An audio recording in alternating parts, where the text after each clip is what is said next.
Aquesta és l'única forma motoritzada que hi ha per accedir a l'estació que avui visitarem.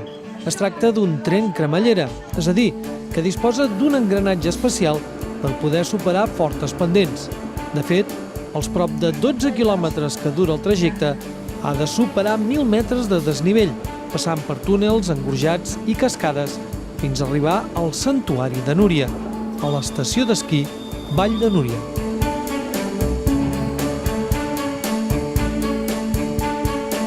Vall de Núria actualment és un centre turístic d'alta muntanya, situat a 2.000 metres i, evidentment, tot preparat per als esquiadors, o si no, durant tot l'any.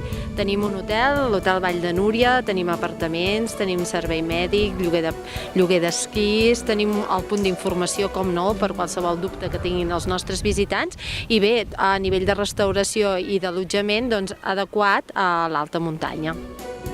L'església actual es va construir l'any 1911 i alberga la Mare de Déu de Núria, talla de fusta policromada del segle XII o XIII. L'any 1909 va arribar el primer esquí a Núria i amb la inauguració del tren cremallera, el 1931, es varen consolidar els esports de neu. Des de llavors, l'estació d'esquí ha continuat modernitzant-se i ampliant activitats, però amb unes dimensions sempre reduïdes.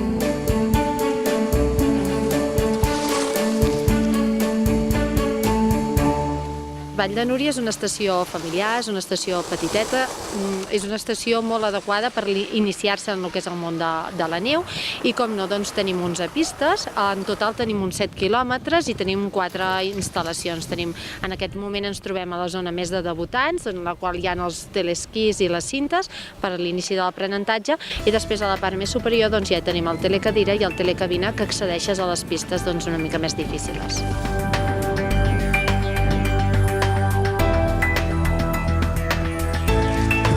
Encara que té molt poques pistes, aquestes són ben variades tant de traçat com en dificultat. Aquí hi ha un mite, la gent es pensa que és una estació petiteta, una estació d'estar per casa i que no hi ha nivell de pistes i d'esquí. I realment tenim tots els nivells de pistes, des de les més fluixetes, a baix de tot, però aquí dalt, a la zona del Bosc de la Verge, tenim una pista com la Pala Bèstia, que és una de les pistes més complicades que us podem trobar.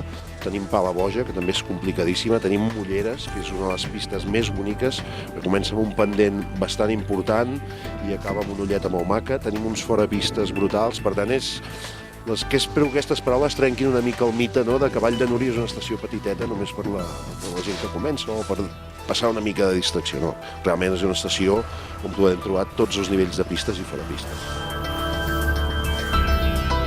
Així doncs, té pistes negres, vermelles, verdes i blaves. La blava més important i també llarga és la que passa per l'alberg Pic de l'Àliga, situat a 2.120 metres d'altitud i amb capacitat per a 169 places. Entre l'alberg i la base de l'estació hi ha un telecabina. De fet, es tracta de 4 telecabines que es desplacen conjuntament. Això fa que tingui pocs però molt variats sistemes de transport, que enguany han estat notablement sovintejats al ser aquesta una de les millors temporades de la seva història. Jo porto 28 temporades aquí a l'Escola de Núria i tret de la 95-96, que va ser verdaderament excepcional, aquesta ha estat, jo diria, si no la segona, la tercera en quantitat i sobretot també en qualitat de neu, perquè ja no només és la quantitat, sinó és la qualitat de la neu que hem tingut durant tota la temporada. Ha estat realment també excepcional. Una mica menys que la 95-96, però una temporada fabulosa. Darrere mateix de l'església i tots els edificis adjacents hi ha una àmplia zona per a debutants amb cinta coberta i un telearrossegador que dona accés a una llarga, ampla i molt suau pista, ideal per a iniciar-se.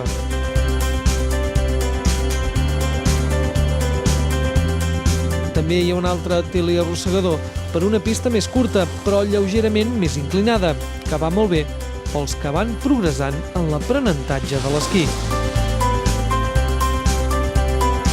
aquí darrere on ens trobem tenim el parc lúdic, que seria una mica l'estrella doncs, de lo que és Vall de Núria a nivell familiar, on els nens s'ho passen d'allò més bé, tenim els tobogans, tenim després la zona d'escalada, un seguit d'activitats que els nens s'ho passen d'allò millor. De fet, és on hi ha més activitat de tota l'estació. Aquí trobem 3 línies de tubis, on no tan sols baixen els nens, sinó també pares i mares.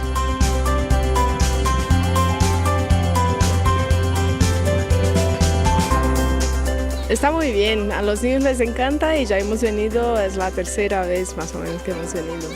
Es un sitio encantador, no hay ruido, los niños lo pasan bien, están en contacto con la naturaleza y a disfrutar de la nieve también. Eso es mejor, ¿eh? Muy bien y me gusta mucho y es muy guay.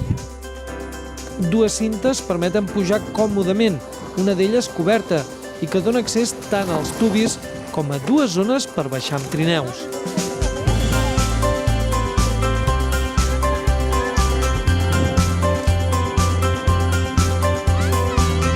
El parc lúdic està molt bé pels nens perquè poden disfrutar dels trineus, poden agafar amb els tubis, s'ho passen d'allò més bé.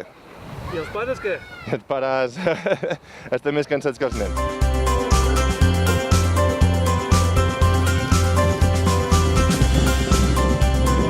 A tot això cal afegir una activitat que cada cop està més de moda, els recorreguts en raquetes de neu. I no tan sols per a muntanyencs, sinó també per a tota la família.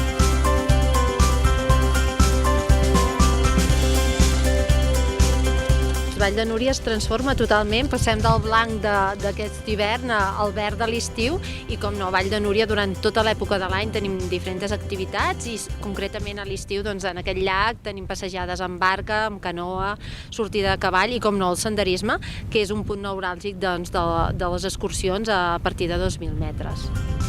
El Santuari de Núria des de fa segles ha estat un lloc de peregrinació mariana, però des de fa ja força dècades, a part de la seva espiritualitat, també és un lloc on cada cop hi va més gent per gaudir de la muntanya i els esports d'hivern, amb total tranquil·litat i harmonia amb l'entorn.